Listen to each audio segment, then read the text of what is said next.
you. Bring a meeting back in. So open the meeting back up. Thank you, Greg. Yeah, thanks, Mr. Chairman. So we'll move on to our river and catchment update. So this will be a bit of a team effort from Grant Blackie, our manager, Waikato West Coast Catchments, and we've got Emily online for Coromandel and Hodaki. So I think it looks like Grant's ready to go to kick things off. Yeah, kia ora koutou, and through you, Mr. Chairman, and good morning to the councillors. I'll just take the report as read, but there are some highlights, a few highlights to touch on the way through, and Emily might have some other bits to add. We do have a number of zone managers online also if there are specific questions. But just in terms of highlights, I mean, this is a very busy time of the year for us, leading into the planting period. So there are 45 staff. I had a quick count up. There's 45 staff involved in catchment river restoration work, and Emily and my teams combined. So that gives you a bit of an idea of the breadth of activity going on behind. Just in paragraph 7 on page 165 there is a list of the additional money we got through the Crown Infrastructure Partners or the Local Government Flood Resilience Co-Investment Fund, listing out the 5 projects in the $3.3 million. And that essentially makes it a lot easier for us to do work to fix up some of the storm damage in terms of funding what could be the landowner's share of the work, making it cheaper for landowners, and we're able to get on with that work. Another thing which has popped up this year, which is slightly unusual, is in some of our zones, Lower Waikato, Waipa, West Coast and Central, we had a poplar pole mortality issue, and it related to poplar poles coming from one particular nursery down Otrahonga. And through a bit of investigation, it was a combination of a warm winter and earlier harvesting. The poles were cut when they weren't really dormant. And what we ended up with was some landowners experiencing very high levels of death, up to 100%, which is very unusual. Normally you lose about 10 or 15%. The average across 12,000 poles was about 36% deaths. The staff did a review and a lot of landowner discussions to figure out what was going on where.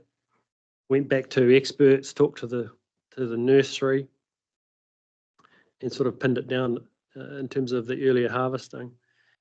Planting poplar poles is a key mitigation on hill country, and it's, to keep to patch up things in terms of, well, we've got third-party funding commitments to deliver those projects, and they're not going to be too happy if we spend the money on things that don't work. We have landowners to try and keep happy, and we want them to plant more poles in the future. So we will be replacing, doing a pole replacement program this year to replace the excessive numbers of dead poles. The total cost of that is around $120,000 across 4 zones, and that will be funded out of existing programs. And needless to say, pole harvest will be going back to later on, back to normal period, say after 1st of June each year, instead of even a month or 2 earlier. Seems to be too early. So that was something new and a bit of a learning experience. Something else this year is the reduction in landowner uptake of work. When I look back over the last 5 years or even longer, with the high levels of co-funding, we and landowner engagement and everything else, we've had very good levels of uptake of work, but even with relatively high levels of funding, this year we're struggling to allocate the funding we have available. And essentially it's coming down to discretionary income that landowners have or farmers have. It's been a great year for growing grass, but spare cash has become somewhat limited. Their interest bills have gone up. Farm gate inflation has more than double national inflation rates. And there's a few farmers in the room who probably know more about this than me. But yeah, we have struggled in some areas. We've had a lot of landowners who've signed up for work and then they've pulled out So they said, oh yeah, we can't do that level of work. We were pulling back this year. They're cutting back on their fertiliser. They're cutting back in lots of places. As a result, we have gone out with some mail outs targeting particular landowners that we haven't worked with in particular, or target catchments. And we have talked to Councillor Kneebone. He writes articles for a couple of papers, local papers, and he was going to write some articles. I don't know if he's done that yet or not. So we've had a bit of a response. The Waipa mail out went out a little while ago. The West Coast one's going out currently, Lower Waikato going out soon, and we have had some response already, which is great. And what was the last thing? Well, not the last thing, but another one was we're right in the middle of forecasting for the fourth quarter of the financial year. So we have a bunch of staff busy crunching the numbers to see where might we end up at the end of the year. There's a lot of balls juggling in the air, of course. The weather's been great so far, but we still have a huge amount of work to complete between now and the end of June. Just in relation to the West Coast, there are a couple of councillor briefings planned, one in relation to the West Coast zone plan, or the light review of the zone plan, and with the West Coast councillors in relation to the harbour catchment plans for Whangaroa, Aotea and Kawhia. So the plan is to get the relevant councillors in a room and have a briefing on those. We have in the past done that with the development of the catchment management plans, but that was a little while ago, and we have had some changes in councillors since then. So that will hopefully happen in the next month or so. Emily might have some additional comments. We do have a couple of slides to run through, and if there are any specific questions, or Emily, have you got any comments or any specific questions from the councillors for anything in particular? No? Ina hau I whāna mata waka tina koutou I te rangatira tina koutou. Thanks, Grant, for that update. Hey, just a couple of things I want to just add to with what Grant's raised, if I can, Mr. Chairman. Sure, go ahead, Emily. Thank you. Is in regards to the current underspend, often it is this time of year that we do see a bit of an underspend. A lot of our catchment team spends does come through towards the last quarter or in the end of financial year, because that's when a lot of our planting is carried out. We are taking some really proactive steps at the moment. Part of that tracking and underspend across the region is, as Grant touched on, between us we have a number of amazing staff out there doing great mahi who have been supporting a number of the restoration projects in the last few years as part of Shovel Ready. And so I just want to flag that while we might be seeing a bit of an underspend or under allocation at the moment, that doesn't mean we haven't been delivering really substantive pieces of work. So I've got a pretty good confidence around that, and particularly in regards to Hill Country Erosion Fund, we're looking at how as a region, because we've had some additional interest in Hauraki that we didn't anticipate in Hauraki's first year in Hill Country, where we can share some of that opportunity, and perhaps Hauraki picks up some of the metrics and we decrease those for this year in other areas. So just want to reinforce that we've got a plan. And also in terms of, Grant touched on pole supply, we've just, in conjunction with our Hauraki CMOs and Kenny from Adam's team, doing an audit. We used to have a small pole nursery at our Te Aroha depot. So we're doing an audit at the moment to look at what we've got in stock and what we could potentially have in stock, and the scope to actually extend that to try and get a bit more supply within our own region, which that also connects to a wider investigation that we're carrying out to look at the feasibility of our own nursery, because we see the impact of supply in areas like Tairāwhiti and Hawke's Bay needing a lot of poles.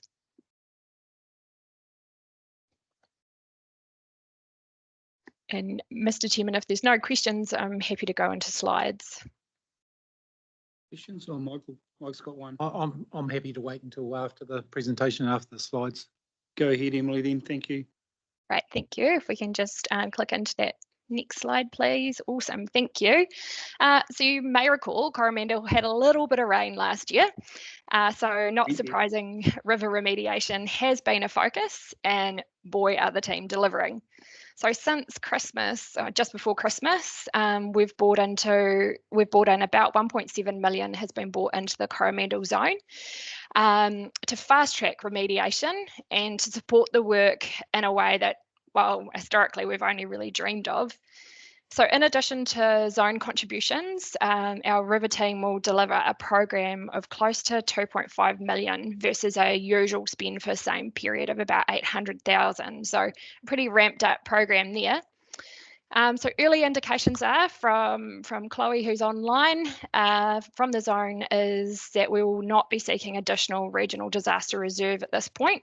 So not only does this funding benefit our Coromandel ratepayers, but also the wider regional ratepayer. So I think that's some really great news. So this site is on the boom stream in the Tairua catchment and will look familiar to some councillors who joined us last year for a bit of a tour. So this is Kate McKenzie's property that was significantly damaged during the Niue, North Island weather events. And so we've carried out a range of activities here, one including channel capacity works, so which includes vegetation and gravel clearance, and that was over 1.3 k's of river. That we've got 5 erosion protection sites here, which totals more than 115 metres. And then we're coming back in and doing some shrub willow planting. We've got rock revetments at 3 locations here. And you'll see that photo on the right as you go through sort of that before and after, as that's one of those rock revetments. That one there is 30 metres long. So this is a small catchment, the boom stream, but it is boom by name and boom by nature, that's for sure, because the water heaves through there. We also carried out proactive tree felling, because just trees that look like might come down in the next event.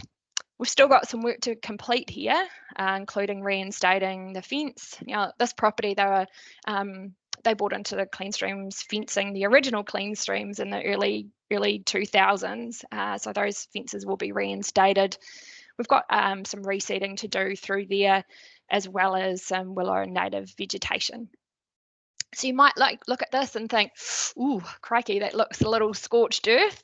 So why is this good practice for a river like this? So this feeds into the Tairua catchment, which is a really significant catchment on the east coast of the Coromandel. So by carrying out these types of mitigations, we're supporting sediment reduction. We're working as much as we can with soft engineering options, looking at bank protection, which allows the landowner to reinstate both fencing and planting. And so it's a good example in a small but mighty catchment that feeds into a bigger and significant catchment. So yeah, the team is certainly all go in the river space. And if you can just flick onto the next one, please. So I thought about putting up a wetland planting, so I was really interested in the discussion about wetland restoration. But actually a highlight in our Hauraki part of my area is actually our team. And so I really wanted to take the opportunity to introduce this team. All bar one have been with us less than 6 months.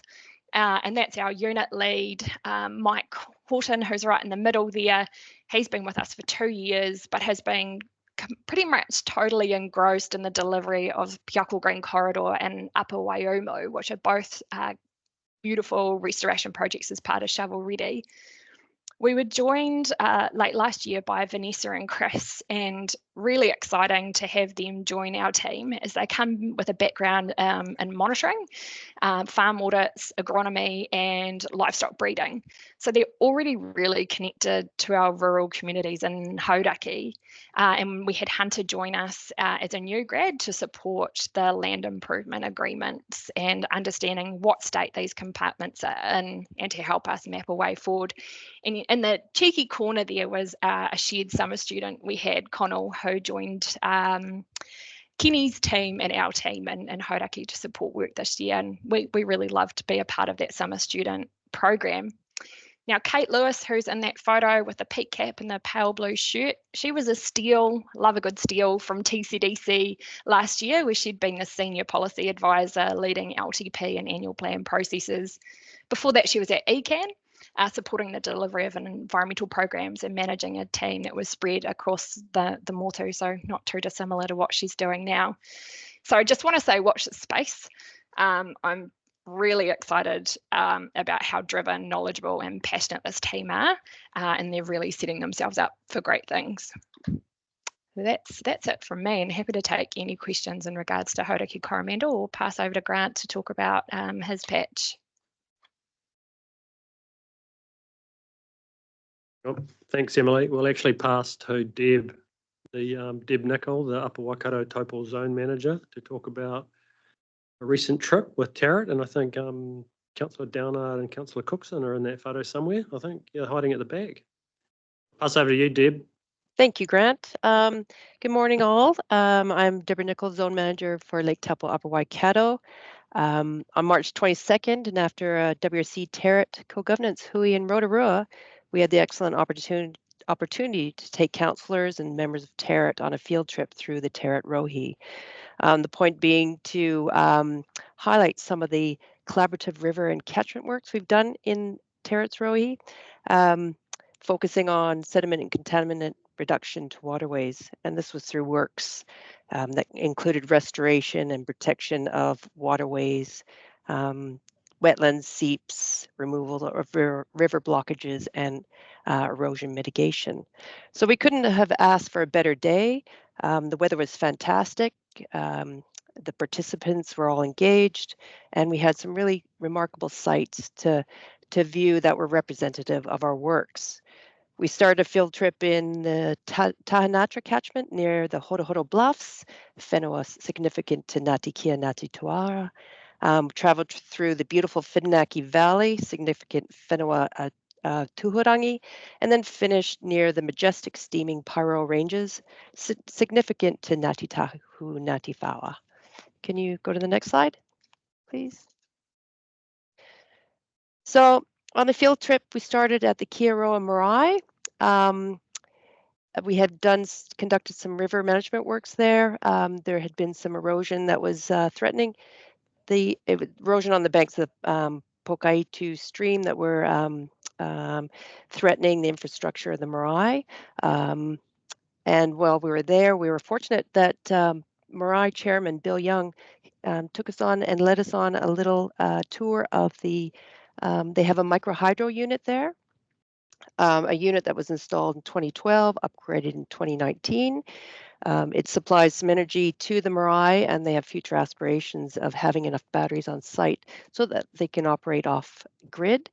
The lower right-hand photo is of some environmental monitoring that was occurring while we were there. Zoe Magnus, the Matarangi Māori coordinator of Tarrant, was setting the hanaki, seeing what they would catch and the health and vitality of any tuna that might enter it.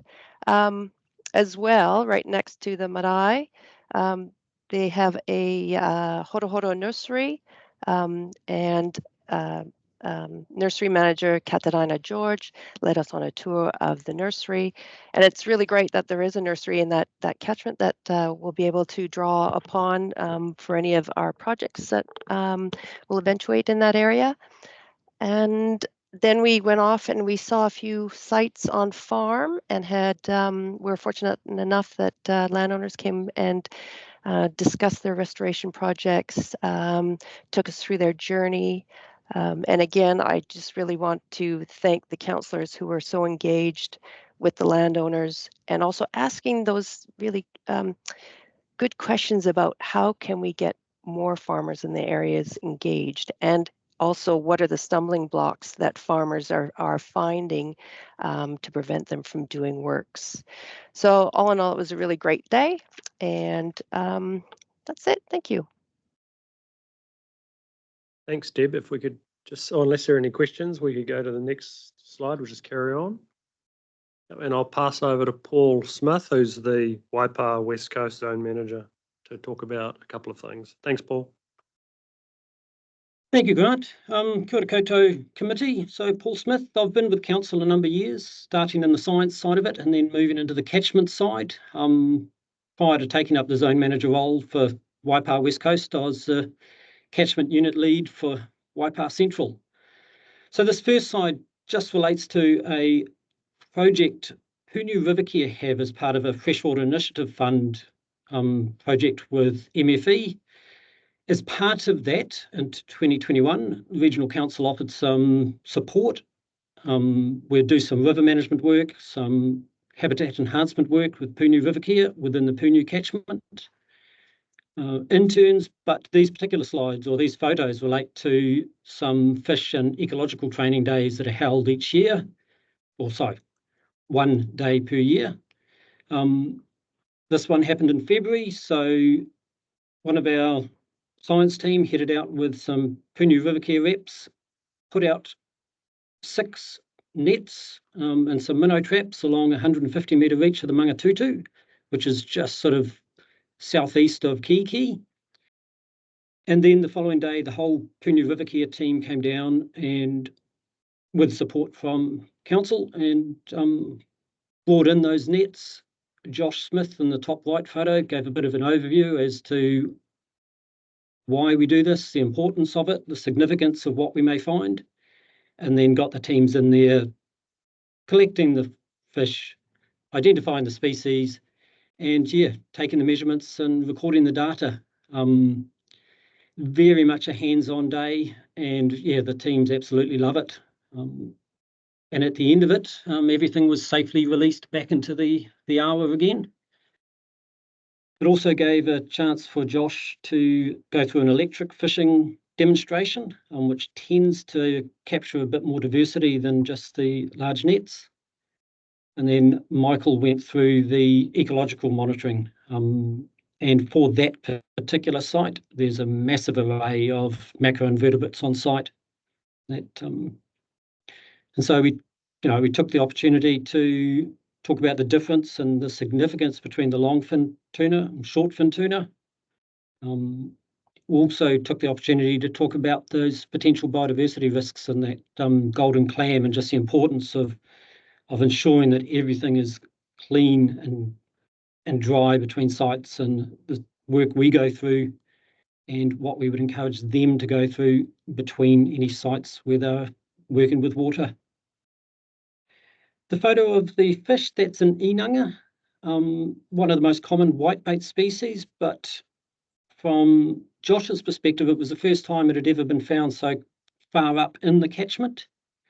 They're not fantastic swimmers, they're not fantastic climbers, so to have it that far up into the Mangatutu catchment, the Waipa catchment, sort of indicated that there's very few barriers at that point, which is a great outcome, great sign. If we may switch to the next slide. So this again, just Grant has already mentioned this, the mail out for the Hill Country Erosion Control Program. The little cards printed on each side. This one was specific to the Waipa. Our comms team designed the cards, and the photos are just provided by the team. They're in addressed envelopes, so landowners that receive them have to make a conscious effort to open them, rather than just being within an insert in a paper or a letterbox drop. They were sent out to priority catchments only. We were wanting to work, and we were able to go through and edit those mail lists to take out duplicates or landowners we're currently working with and things like that. Generally, it went to properties greater than that 15 to 20 hectare size. So the Waipa zone was sent, we said late March. It's just been in these last few days that we've had so far about 10 calls come in. We've got 3 site visits arranged with landowners we haven't worked with in the past. A couple of those queries are sort of river related. Whilst it's not a priority for this particular work, we're certainly taking great interest as well, because it can lead on to some good projects, some good relationships, and getting some additional work done. Thank you very much. Thanks, Paul. That's the end of our presentation. If there are any questions, we're happy to answer them. Yeah, thanks, Grant, and thanks for the tour with Debs through that, Roy, to give us an understanding of the works that are happening. It was fantastic what some of the farmers are doing, and also iwi.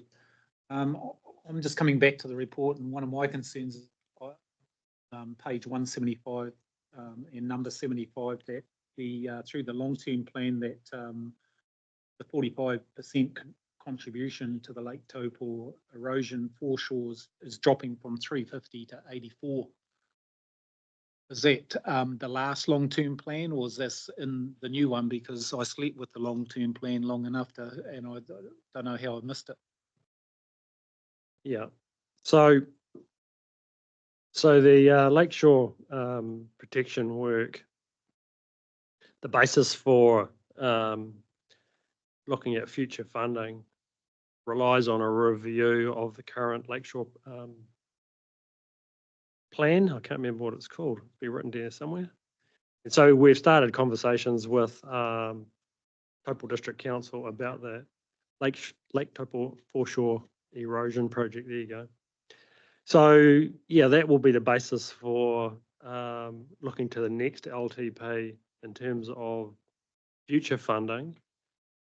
There is provision to use unspent funding from the last 5+ years in the next 3 years.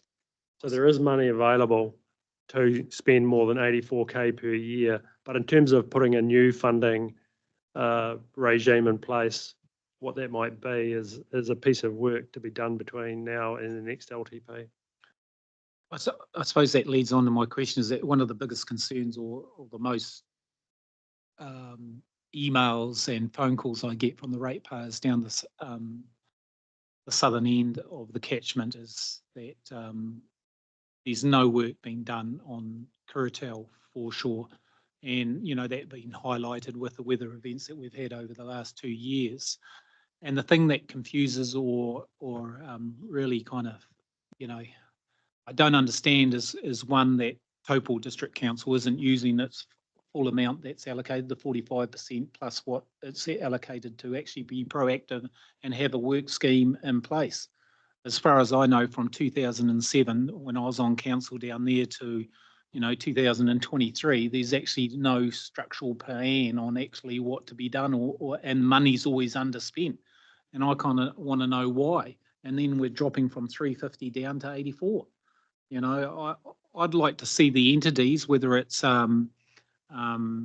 Mercury or Genesis with the Tongariro River as well, what needs. I know that in the plan there that you've got, and in the report, that we've got to do a survey on the river, and then obviously you've had the meeting with the Tongariro River Agassi group, and their concerns are also there's not much been done on that river for the last 3 years, and especially with the weather events. I just feel down our end, we're kind of like, we hear about all the flood zones and stuff like that, and there's money allocated, but it's not getting spent. What can we do through this committee that be proactive and actually have a work plan down there that we can get stuff done? So it might have been gone quiet over the last 12 months because the weather, we haven't had much rain, and the lake levels have been, kept probably lower than that maximum level that it was kept, and we had those weather events. So yeah, I've had a few talks with Grant and stuff like that, and I realise that it's up to Taupo District Council to spend their money, but what can I do as a councillor, or what can I do through ICM that can be proactive, that we actually got a work plan over the next 5 years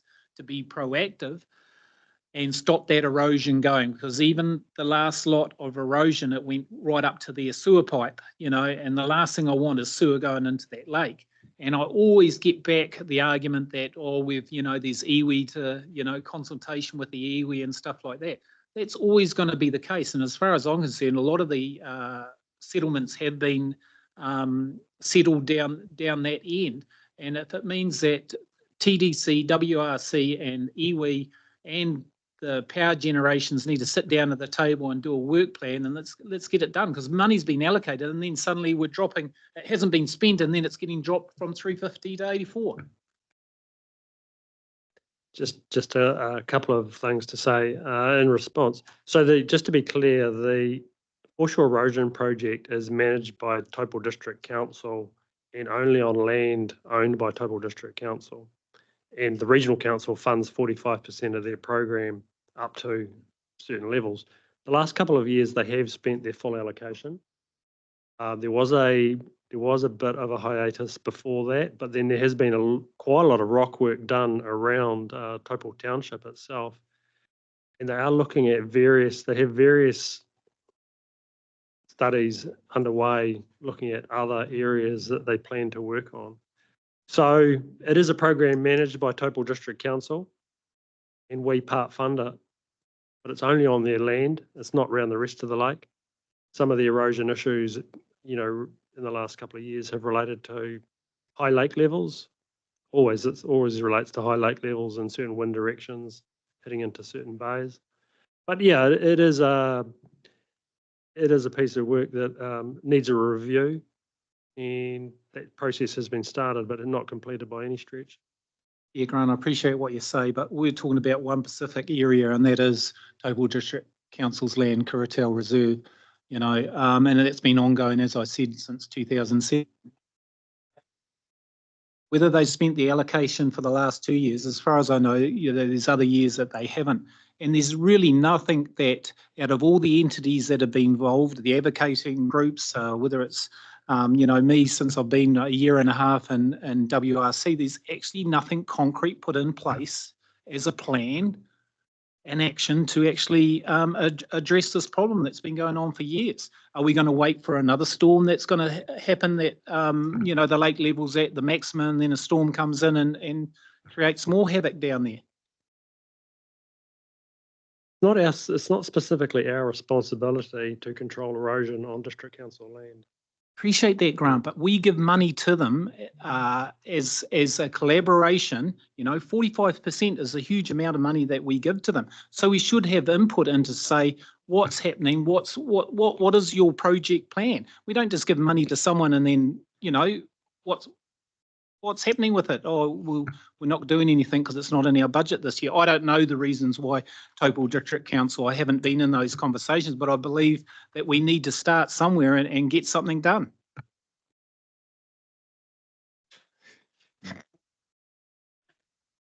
Yeah. So, look, from my point of view, I think your point is well made, Councillor, so thank you. We are very aware of the community view on things, particularly around Karakia. And I guess it is a challenging situation because it's ultimately, we're not the ones that are doing the work. We're simply providing the money or waiting for the money through the mechanisms that we have. Yeah, I'm not sure if I could express a solution at this meeting. It's probably worthy of further discussion, but I guess it's a challenge. Taupo District Council are going through their long-term planning process at the moment. It's possibly something that we could highlight through that process in terms of making our own council submission. Yeah. Thanks, and I'm not, Grant, don't get me wrong, I appreciate all the work that you do and, and especially advocating for more money on the upper Waikato River and the work plans that you've got in the next, coming years for that. But I do feel this has been an ongoing, thorn in our side going way back in time. Could I just add to that, Grant? Who is actually involved in that discussion? Is it just staff, or who's involved in the discussion from our side with Taupo District? Through you, Mr. Chair, there are discussions at all levels. So there are discussions at the staff levels between us and the reserves manager. There's also was a high level discussion convened through the mayor. I'm not sure if anyone from around this table attended it. That was going back, say, a year ago with the different parties, around issues at that time. We have quarterly catch-ups with the district council and their planning manager and others attend that. And so it is discussed at different levels right across the board. Yeah. It's just, is there an opportunity to Mike to put his frustration in there somewhere or not? That's what I was just trying to get at. Absolutely, yeah. Oh, sorry. Yeah, I mean, totally. That would probably be a discussion between Councillor Downard and the relevant district council councillor or staff or executives, if he wishes to, yeah. Thank you. Is there any other questions? Rick? It is, I appreciate Councillor Downard's comments. It's been a frustrating issue for a long time, and you know, you have to remember the bed of the lake is owned by Te Wharetoa. And that has been a issue in terms of getting agreement on work. And so you can't put that one to one side. Thank you. Yeah, through the chair. So yes, thanks, Grant. Just one other thing that you mentioned, the Taupo District Council long-term plan. So while I haven't seen the long-term plan, my understanding talking to TDC staff is that they have identified in 2026 a community adaptation planning process for the lake foreshore. So they've identified that coming up. Doesn't solve the immediate issues, but moving away from the foreshore erosion management plan to more of a community adaptation plan for the entire lake. So that is coming up.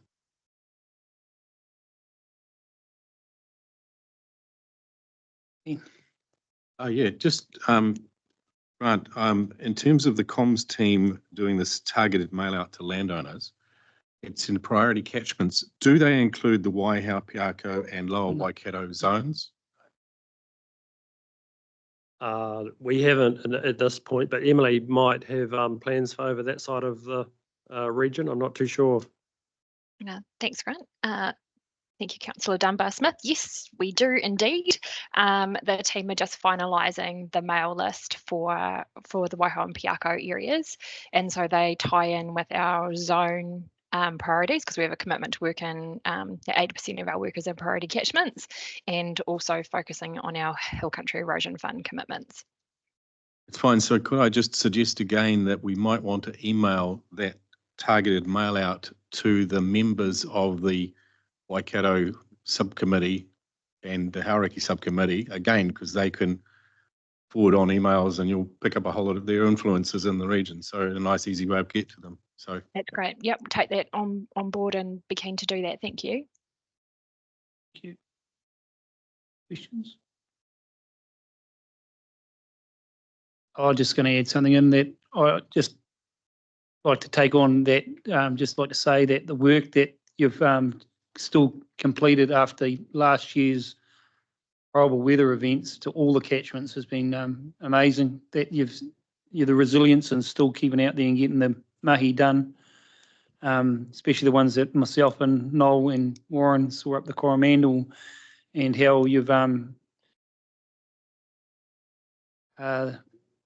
the amount of time and effort to make that that restoration and bring that catchment back, so the settlement's staying in the river and not going out to sea, and all those things is amazing. And that's not just to Coromandel, it's to your teams as well. Grant, that I just haven't seen them, but I saw them down in Rotorua that day. It's amazing, and thanks for all the effort of all the staff of what they put in every day. So thank you very much. Cheers. Thank you. Yeah, thank you. Oh, and Noel will second it. Thank you. All in favour? Aye. Against? Carried. Thank you.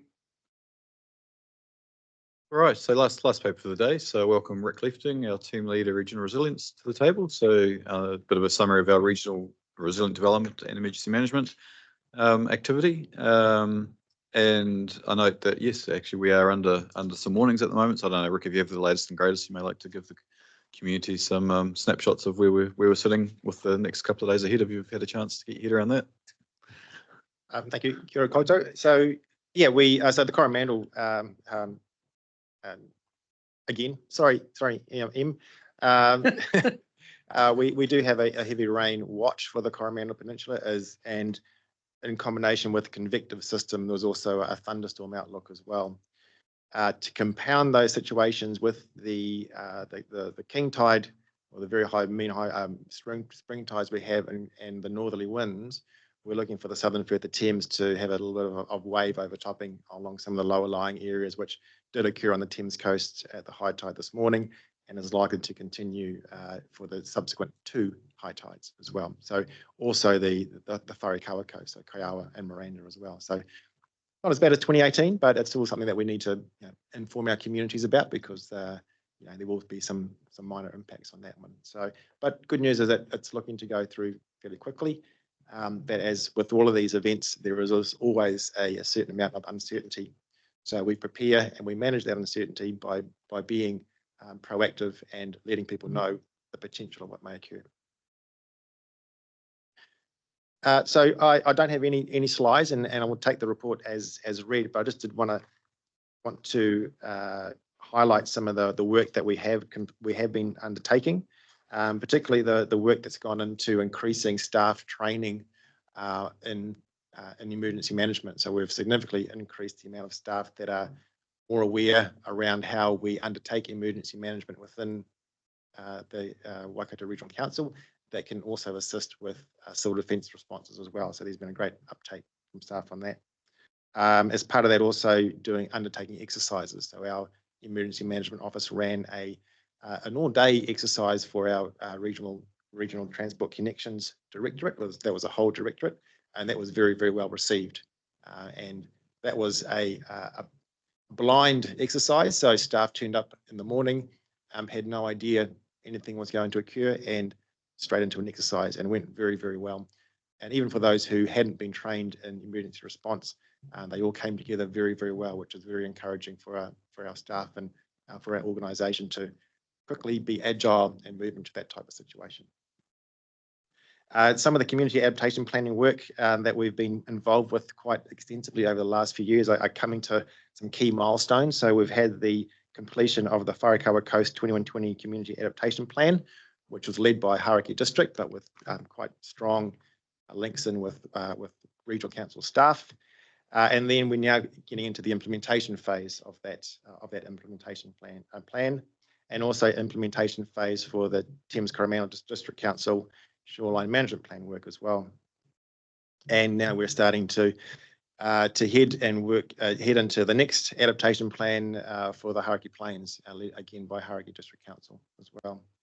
So those are some highlights, and a very, very busy space in terms of climate change, resilience, adaptation, and emergency management. So I might just pause there, and I'm happy to take any questions. Yeah. So Warren and I have been sitting on the Wharikawa Coast Adaptation Plan. In the plan, I don't recall our system for alerting people when there were wave actions and those sorts of things. So what is actually going to happen there, and have you got a system obviously in place? We've got a very good system, yeah. So in terms of all community communications with regard to natural hazards, the on-the-ground communication is through the local civil defence. So we work very closely with both local and group civil defence. And in fact, this morning we're on phone calls with them to and yesterday as well, to give them the updates around what those potential impacts may be. And then the process is for local civil defence to contact their community reps to alert them as well on the ground, as well as social media and other comms that the civil defence provide. Yeah. So if we were to go to Wharikawa this afternoon, people would know what was coming? I very hope so, yeah. Yes. It may be useful, just in terms of Wharikawa, when we have our next meeting, to just, that seemed to be a missing part is what happens when a crisis arrives, sort of thing. If you talk to Alexandro, it might be worth having a one-pager on how we dealt with. Well, as part of the technical advisory group for the Wharikawa Coast work and all the other adaptation planning work, we do have civil defence representatives on that panel. So for Wharikawa Coast, we do have local Hauraki civil defence on that. And my understanding is that they had really good, we utilised that group very, very well. So if there are any issues, we're very, very keen to hear of them. But it's not that it would be an issue. It's more just we've got the adaptation plan, but not an immediate response tick box, if you know what I mean. It's just something that could be added to what the committee looks at rather than necessarily It's a good point to get that holistic view, because there is a community response plan which is led by local civil defence. So within the community, there is a specific response plan, and that's to take care of situations like these and other natural hazard events as well. So there is a plan there. So having oversight, I think, is useful here. Possibly they could report to the next Waikawa Coastal. And the other question was this apparent 300,000 overspend due to labour. I just wondered what it meant when it says reallocated management costs for which we have no control over. Vic, have you got a... Oh, sorry. Yeah. So in that regard, so some of the cost centres that are within this activity, we get people from across all parts of the organisation. The amount of effort that goes in, or hours that go into those cost centres, kind of depends on what happens from time to time, whether we have events, etc. And so those labour hours get captured where they fall, and then they bring in additional overhead costs against that. So I guess it's a cost. It's not an additional cost for the organisation. It means that there's less spent somewhere and it's spent somewhere else instead. Yeah. So we do traditionally see quite high variances when there are major events. So last year we had quite a high variance as well. That was simply labour not getting spent in one place rather than the other. Thank you, Chair. Yeah, Rick, we're seeing, I know a media report went out on derelict vessels and stuff in our harbour, and obviously we have spillage assets and stuff like that. Do we have enough around our harbours? One question probably, and secondly, can we put pressure on the district councils? I mean, some of these vessels are sitting on district council owned moorings and stuff like that. It just concerns me that this could be an ongoing and end up quite an expensive issue that we're going to end up dealing with.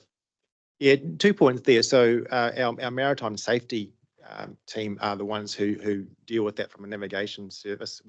Where we come in from emergency response is if we do have a marine oil spill. So we don't get involved with that too much, but we do work very closely. So we're a little bit removed from that aspect. In terms of, do we have enough equipment around our harbours? So Regional Council doesn't own equipment; it's owned by Maritime New Zealand. Yeah, and so we have storage depots here at Northgate, but also we have one on the Coromandel as well. So we can deploy anywhere within the region, and just remembering that it is by definition a marine oil spill. So we don't have a remit to undertake any spillage of a hydrocarbon or any other type of contaminant within our lakes because they're not marine. But we do have, we've worked very closely with the Taupo Harbour Master, which is employed by the DIA, not Regional Council, and the local stakeholders, including Taupo and iwi as well. And we've set up training, and we've also been able to move gear that has expired from a Maritime New Zealand perspective, still good gear, and we've been able to put it to Taupo as well. So we do work quite closely there as well. We don't just say, no, we can't help you. We do help, but it's just a different mechanism for that. Okay, no, thank you.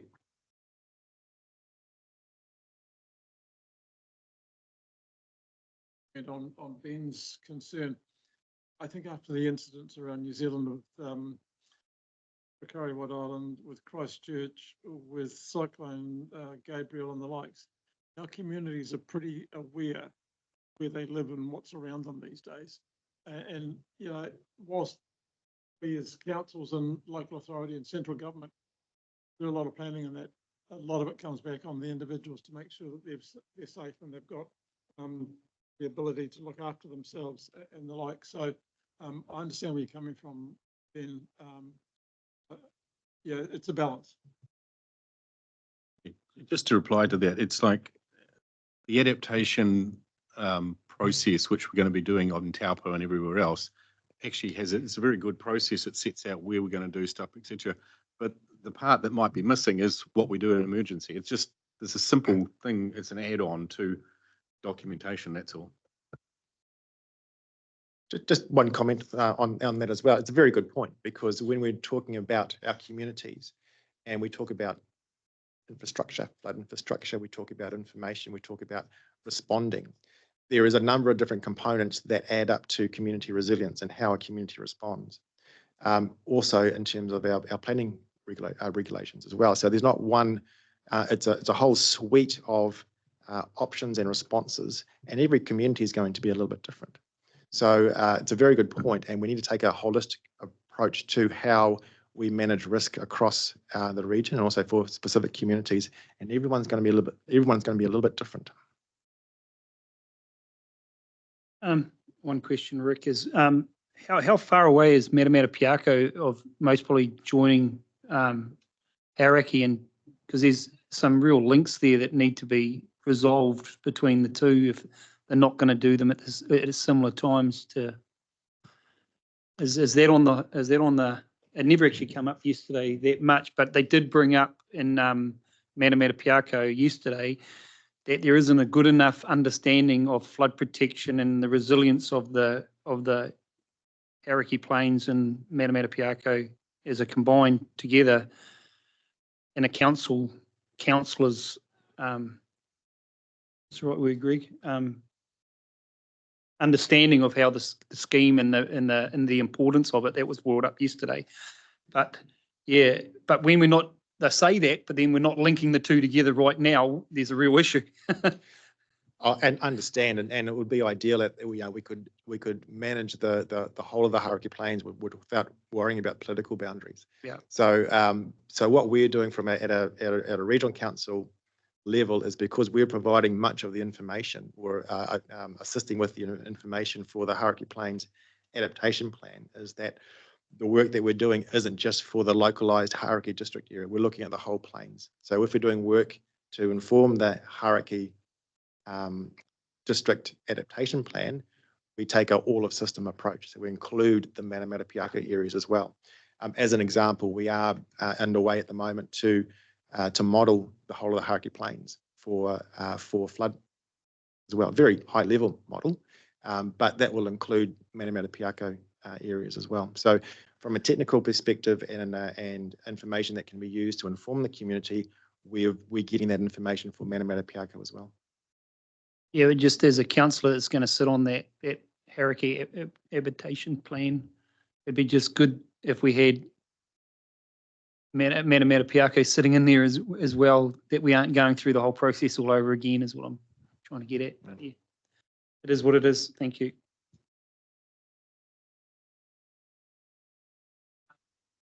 Action though. There is action in Greek. Could actually be expanded to for other, where other climate adaptation processes are occurring, like Port Waikato, for example. There you go. Then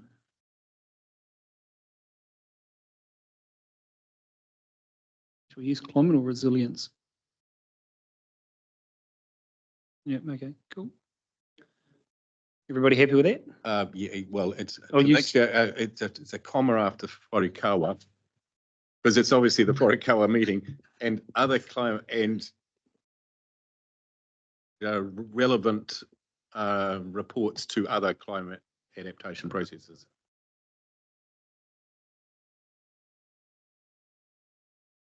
Thank you. All in favour? Aye. Against? Carried. Thank you. So Thank you, Mr. Chair, and before I close, thank you, committee members, for the discussion today. It's been really useful to provide you with some visibility about how we're going this year, but some really useful direction from yourselves as well in terms of what you are looking for from future meetings, specifically, but also general. So some good discussion up front that I'll be sure to follow up on in terms of this committee and our subcommittees going forward. And thank you to everyone from my team who has joined us today, both in the chambers and also online. You've all contributed to what I feel has been a really valuable discussion across our work area. Karakia Whakamutunga. Unahia mai te urutapu nui, ke wātea, ke mama, te nako, te tinana, te hinenaro, e te ara takatū, koia rā e rongo, e whakaare ake ki runga, ia tīna. Ume huie tai kia. Thank you everyone for your participation, and we'll call the meeting closed at 12:26. Thanks very much. Lunch is in the next room. Thank you.